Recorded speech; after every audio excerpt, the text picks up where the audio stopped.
देखु आज आम पढ़ा कोर पेपर 2 रो most important selection long question देखु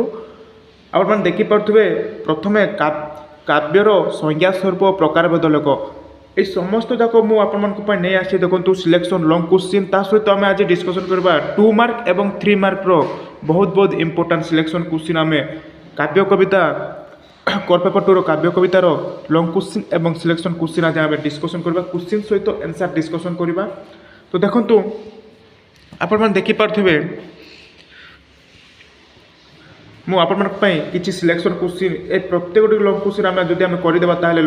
परीक्षा मैंने आम बहुत हेल्पफुल हो पार। तो देखु प्रथमे आम काव्यर संज्ञा एवं स्वरूप स्वरूप प्रकार भेद आम तार लॉन्ग क्वेश्चन सहित आंसर आज आम पढ़ा। तो देखो बहुत हेल्पफुल हो पार बहुत इंपोर्टेंट क्वेश्चन आंसर आपण मैंने वीडियो को लास्ट